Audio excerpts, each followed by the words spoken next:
want to get going with time. And I told Margaret too, I'm like, we've got another call right after this that's going to be happening. So we're going to end a few minutes early, but I'm going to keep this intro shorter than normal. I'm going to read her quick bio, but I just want to tell you guys before I get into her bio, I have known Margaret for 25 years. It'll be 25 years right now. She and I met in Uplift People, and it just gives me the most joy to be bringing worlds together, because she is an absolute, as you can see from her smile, she is a soul and a life, and she was back then and she is now, and she is just owning her life and her family life. And so super cool. We've known each other for all those years, and now she's here to bless all of you, and it makes me emotional because it's just so great. You guys are all so great, and she's so great. And I told her all about Performance Club, you guys, so I'm not going to go over all that right now just because of time, but you guys heard her and saw her background, but I'm going to go through it real quick again. With experience spanning more than 25 years, involving thousands of people from more than 40 different countries around the world. Crazy, right? Margaret brings a unique perspective and deep understanding to the conversation about what it means to lead others and communicate effectively. Do we all need that with this business? Yes, yes, yes, big time. And everything in life, right? Being parents, being the friends, being all of it. She emphasizes the need to make sure people feel valued and appreciated. Yes, so good.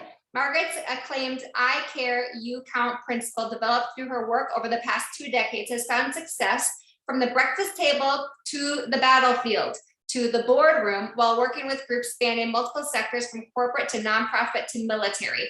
She's committed to helping others create possibility, one conversation at a time. There we go. And her passion and dedication to growing inspired and engaged communities is infectious. She was born and raised on the coast of British Columbia. Yes, Canadians here. She is a private pilot. Ooh. Look at this gorgeous woman. She is a pilot. She holds a black belt in Taekwondo. Don't mess with that beautiful girl. And enjoys running, sailing, camping, traveling, and spending time with her family and friends. She is obsessed with her family and her friends and loves her to pieces. Margaret currently lives in, how do I say it? Airdrie. Thank you. With her husband, Ryan, and their daughters, Kennedy and McKenna. So we are so blessed. So let's give her a warm One Person Big Difference, and she knows One Person Big Difference from Uplift People. Yes. Round of applause to Margaret. So that is our team name. Margaret is One Person Big Difference. So lay it out. These people are so excited to get to hear from you, to learn from you, and we're gonna just let you take it from there. That's amazing. Thank you so much, Michelle, for your kind words, and just for having me here, and all of you for giving me some of your time, because I know from Michelle that Mondays are a big day for all of you and they're super busy. And I know that you're all hopping from this to something else, and you probably just came from 5 other things before you arrived here. So I am going to do my best to spend about 20 minutes to hopefully give you a message that you will find helpful and impactful, to help you go out and continue to carry on this mission that each and every one of you is on, which I've only been aware of LifeVantage for a little over 2 years now. And it was really through Michelle. And then I started to track Sean as well. Of course, the two of them do so much together, but there's some things that they do uniquely differently as well. And that's, I think, really exciting and important. I'm part of the community, the Facebook community. And so I have watched for 2 years the testimonials of people come through about the LifeVantage products. And so that in and of itself is inspiring. And so I understand a little bit about, what it is that each of you is striving to achieve and bring to the world and the people around you. And as I said, my hope is that I might be able to share 1 or 2 little nuggets that will help you in that mission. And I want to start by sharing a story, because this story really, for me, encompasses sort of why I do what I do, and it represents really all of my beliefs. As Michelle said, I've spent a little over 25 years now in the field of training delivery and working with people, motivating people, inspiring people. My real heart and passion is for leadership and for the development of every human being, for communication and creating deep, meaningful relationships that are built on trust and commitment.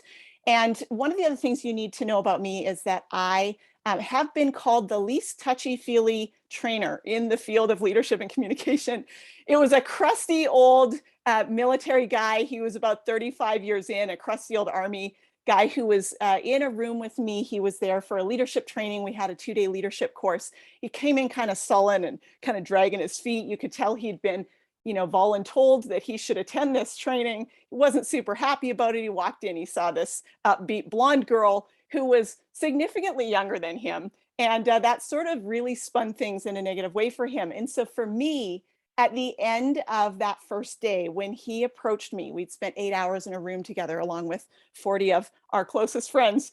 But when he approached me at the end of the day and he said, "My gosh, Margaret," he said, "I feel so differently now than I did this morning. And it's because you're the least touchy-feely trainer I've ever met in this field." And that is to this day probably one of the greatest compliments for me. And I say that because this field of leadership and communication is so often, I think, portrayed in almost an artificial light, that people have to put on this false sense of, of constantly being happy and upbeat, and you have to sort of be funny and quirky and sparky and draw people in. And one of my beliefs, and I really believe this so deeply, is that the real power in communication and leadership is that we not be anything other than ourselves, and that we be truly genuine and real. And I'll tell you, after 25 years of training and keynote speaking, one of the things I am not is funny. And boy, do I wish I was funny, because I will tell you, there are many stages I've been on where I wish I could have slayed the audience with a killer opening joke, but it's not who I am. And I think you'll all agree that there is absolutely nothing worse than somebody who is not naturally funny trying to be funny. So the whole thing is over in an instant. And so one of the things about communication and leadership, and I know that we all hear the word authentic, it's the buzzword that is thrown around almost too often, but it's a great word because it captures that idea of just being who you truly are and speaking your truth and your beliefs. And we can't put on any sort of false front or any airs, because I believe people see through all of that. And for each of you, as you go out into the world and you're looking to, grow this LifeVantage community, either in the form of customers who are using your products because you want to help them be healthier in their own lives, or whether you're seeking to grow your own team of LifeVantage, folks that are actually out there joining you and sharing that mission and selling the products themselves. Either way, you're not going to get customers buying your product, nor will you get people willing to join your team to sell with you if they sense in you anything that is less than genuine or real. And so that really is at the heart of my belief and around what leadership and communication should look like. But the other thing I should tell you before I share this story is that my idea of leadership is very much rooted in the philosophy that leadership is everyone's job. Leadership is not, as North American paradigms would tell us, the responsibility of just people who are in charge, who have title or rank or authority or position. Those folks that are told that it is their job to lead a certain set of people. I believe that all of us lead. And the reason for that is that leadership at its very core is really just about influence. And every single one of us influences the people who are around us every moment of every day. We're not always intentional about that influence. We're not always aware of the quality of that influence, but we are 100% without question influencing the people around us. And so when we start to recognize that that is where our power lies, and we hold true to who we are, so we're not putting on airs and we're not trying to be something that we're not, and we're able to articulate that then with really great solid communication skills, all of a sudden you're going to see that people are going to start to gravitate towards you. And you're not having to necessarily put in a lot of hard work to achieve that either. You're simply being who you are, speaking your truth, and trying to share with people what you really believe is going to help them or be valuable to them. And that's what's really, really powerful. So the story I want to share is about a man named Michael Abrashoff. And some of you may be familiar with this story, but he was at the age of 36. He became in June of 1997 the youngest commander in the Pacific Fleet in the United States Navy.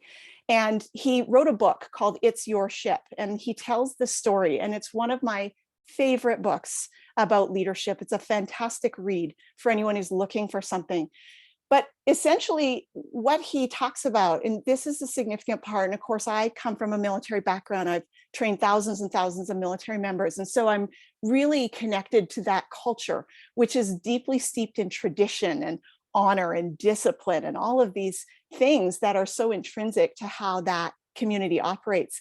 And Michael Abrashoff describes his induction ceremony, which is the ceremony whereby he takes command of this ship. And the ship had a crew of 310 people. At the time which he was taking command, it also had the unfortunate reputation of being the worst ship in the United States Navy. And it actually lived up to that reputation by every measure possible. So they had a retention rate of just under 28%. They had a really low promotion rate among those 310 crew members, much lower than the average across the Navy. They had high operating costs. They had the lowest combat readiness score in the entire Pacific Fleet. So by every measure, this ship was one in crisis. It was a crisis of morale. It was a crisis of community. It was a crisis of all of these things. And what was really interesting is Michael Abrashoff talks about in that induction ceremony, he arrives to take command. And the way it works is that the whole ship's company is essentially in formation and parade on the ship's deck. And the outgoing commanding officer, the captain, is there with his family, and he had his mother and his friends and all the important people in his life. They're there for this really significant and beautiful ceremony, which is steeped in 300 plus years of tradition. And as he is leaving the ship, the entire ship's company of 310 people erupted into spontaneous cheers and jeers, which is so foreign in the military context that the sort of the extent of the deep disrespect that would have to exist for that many people to just blatantly, break ranks in such a sort of an untraditional way was mind-boggling. And what was important is Michael Abrashoff said, I knew in that moment that command and control leadership was dead. And that moment and that realization became the foundation for his whole journey. Here's what's fascinating, is that he only commanded the Benfold for 20 months, which is just over a year and a half. In those 20 months, they took their retention rate from just under 28% to 99%. The promotion rate on board tripled.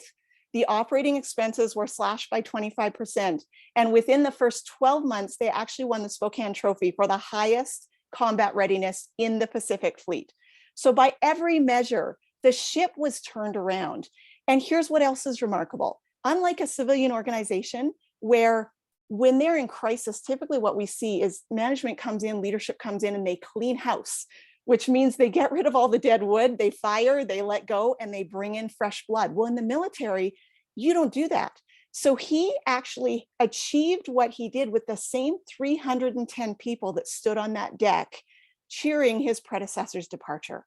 And so that's what's remarkable. But here's the next thing that's remarkable, is when Michael Abrashoff talks about that experience and that success, he is the first to say that he did not turn that ship around.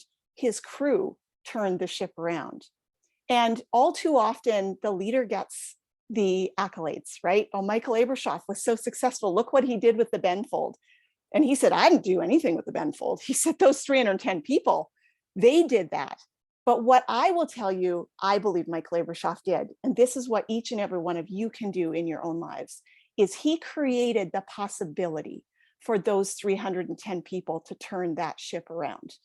And they needed that possibility to live into. They needed that framework and that opportunity. And each and every one of you with LifeVantage holds an opportunity in the palm of your hands. In fact, I would suggest that you hold two possibilities that are incredibly valuable gifts to the people that you will encounter. And the first possibility is that of a healthier body and a healthier mind and a healthier life and all that goes with it through the LifeVantage products. But the second possibility is, I think, equally valuable because it speaks to the hearts of human beings right now. And that second possibility is that you hold in your hands the possibility for people to be part of a community that is engaged and inspired, that loves one another and lifts one another up and supports one another, and that is doing good things. And we live, unfortunately, folks, in a world right now that I think there are too many people who are struggling and they're lost and they're looking for a place to belong and they're looking for a community of their own. And they're simply feeling like they have been left out somehow. And so in that possibility, the question then that comes to my mind is, how are you communicating those possibilities to the people that you are meeting? How do you communicate that? How do you create that possibility for them the way that Michael Abershoff created the possibility for the crew of the Benfold to turn that ship around? And so much of how we do that is simply lies in who you are and how you show up in the world. And this is my belief about leadership, is that leadership is not a thing that you do, which is therefore reserved for people who have title, rank, or authority or position to do that thing. Leadership is more about who you are. It's a way of being. So it's who you are in everything you do. And that's how you greet people, how you talk on the phone, how you open an email, how you sign off that email. How do you show up in a group? How do you explain your passion for your products? How do you even engage with your kids or your spouse or your friends? Who are you in everything you do? And so much of that is rooted in the way we communicate, because as social creatures, we don't exist in isolation. In fact, communication is the primary activity of human beings in groups. And we can't not communicate. It's just not even an option on the table for us. So it would be a reasonable expectation in my mind then that each and every one of us become very deeply interested in figuring out how well we're doing with our communication, because that is the key. And real, honest, meaningful communication, effective communication, the kind of communication that builds trust and that draws people in and that increases engagement and improves morale, is really what we're talking about. And it's that kind of engagement and that kind of trust that's going to result in the goals that you've set for yourself being achieved. Again, whether those are financial goals in terms of getting more product out there and more customers, whether those are goals in terms of growing your own team, leading your own team differently, or maybe outside of LifeVantage, quite honestly, maybe you have goals for your family as a unit or goals for your volunteer organization. And whatever that looks like, I think it's so important that we stay true to why we do what we do. And Simon Sinek has taught us all that we need to start with why. And I'm sure many of you are familiar with that idea. It's super important that you be incredibly aware. Why do you do what you do? Why are you here with us tonight? Why do I have the great privilege of getting to see your beautiful faces and talk to you? Why are you part of LifeVantage? What is that about for you? Because that is what you have to be willing to share and communicate with those potential people that you're going to encounter. It has to be about you from a sharing standpoint, but it has to be about them in terms of a caring standpoint. Okay, so it's about you in terms of sharing, and it's about them in terms of caring. And so I want to share with you a little bit about my I Care You Can't principle, which Michelle mentioned, because the I Care You Can't principle grew out of a realization that I had that sort of evolved naturally over 25 years of working with groups, large, small. Many were were very structured groups. I've worked with, very sort of haphazard artistic groups. I've worked with all kinds of people.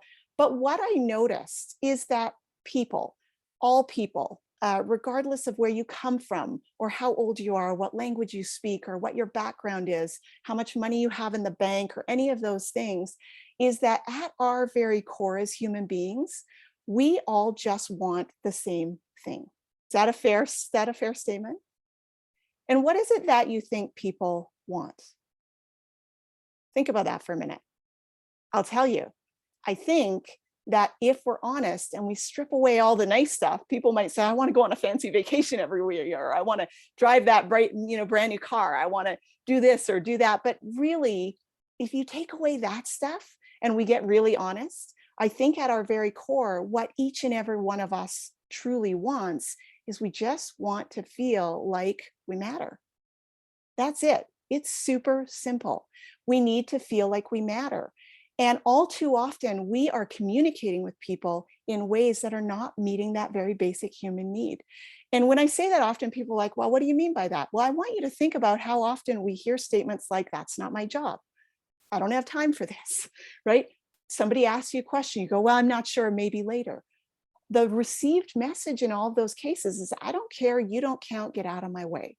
And what we need to do is we need to get back to having real, meaningful, honest communication with one another, and honest dialogue and conversations where we are engaging with people in a way that communicates, I care and you count. And that doesn't mean that you're going to know intimately all the personal details of everybody's life, but people need to feel a genuine sense of interest and care for who they are as a human being.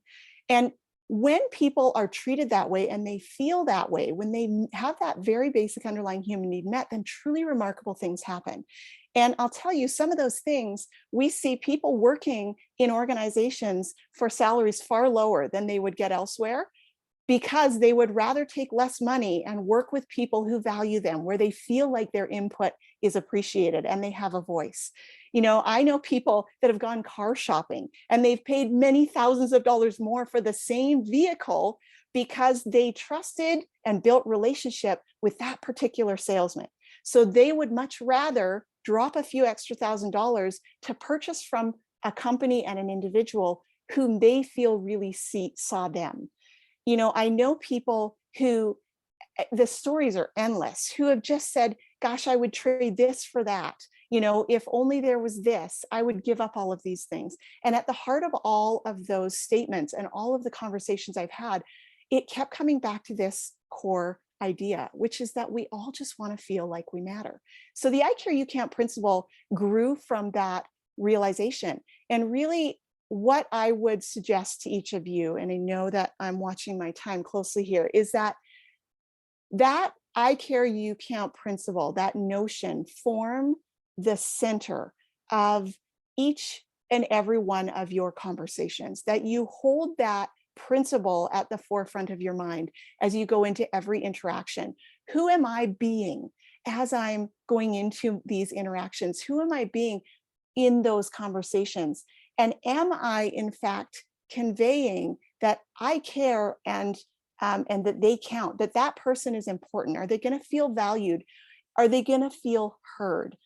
When you're having conversations with people about LifeVantage and the products, I have no doubt that each of you has developed a different strategy for introducing the topic, surfacing the conversation, talking about the benefits of the products.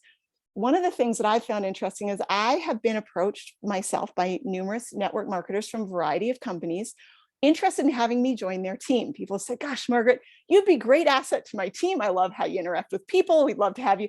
And I'd say, well, I'm interested in hearing, why you think that would look good for me. And almost across the board, what's been super interesting is people have reversed it and they've thrown at me a question, but it's not been really an honest question where they were open to my genuine answer. It was a question that was pre-framed, where they said, if you could earn more money, or if you could have more free time, or if you could do X, Y, and Z, which one would be most meaningful to you?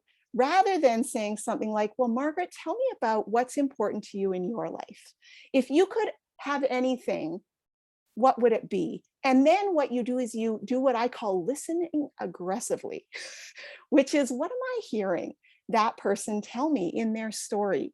And I'm going to figure out if what they might benefit from is more income, or what they might benefit from is more energy and better health, or what they might benefit from is simply having a committed group of people. They're going to check in with them every few days and say, hey, how's it going? Right? Sean, tell me what's happening in your life. I know, maybe saying, gosh, like Laura, how's that new dog? Or how's the new grandchild? It's being connected. And so the I Care You Can principle is the idea that before you open your mouth, before you hit send on an email, before you answer the phone, you think about the other person before you think about yourself, that you be present and engaged, that you be honest and open, that you be real, but you do it from a place of genuine care and interest. And I will tell you that if your why is truly about helping other people, and that is what you go into it looking to achieve, then the sales, if that's what you're after, will come. And the team growth, if that's what you're after, will come. Because what you're going to do is you're going to be building relationships. And when you build real, deep, meaningful relationships based on connection and commitment and trust and mutual respect and understanding, then people are going to want to stick around. And they're going to do that in whatever way they can. And they're going to do it in a way that allows them and you to benefit together. So that is the piece that I will hope you would take away, is the I Care You Can principle is really foundational, and I think super important for leading, for communicating, for just being. So how do you show up, and who are you every moment of every day? What does that look like? Because we have a choice. And my friend Tommy likes to say there are three kinds of people in this world. There are leaders, there are followers, and there are critics. So my final question to you is, which one are you going to be? And we all have that opportunity to make a decision. Love this. Awesome. Chills. Well, let's open up the mics and give Margaret a warm thank you from One Person Big Difference, you guys. Thank you. Thank you. You are so welcome. Oh my gosh, this was Good to amazing. We got in under the wire. Did we do it, you guys? You got 3 minutes. Awesome. Thank you. I love the I Care You Count. I love you talking about, leadership at its core is influence. And then, really us bringing two possibilities to people, the possibilities for healthier bodies and lives, but more importantly, probably people's connection to a community of like-minded people that they might not get anywhere else in their life. So one of the things that we pride ourselves on is just bringing community together. People that don't fit in usually weed themselves out pretty quick. But thank you so much, Margaret. We are so appreciative of you and your time. So Thank you so much for having me and letting me share a few minutes with all of you. I truly, I feel like I am the one who was blessed here. So thank you, and go out into the rest of your Mondays and your meetings and the rest of your week. And I just be bold and be brave and be fearless and go out there and chase your mission, because people need you. Just do it in a way that is authentically you. And as I said, be prepared to share so that you can care. I think is really important. Thank you all. Isn't she amazing? Mom, thank you.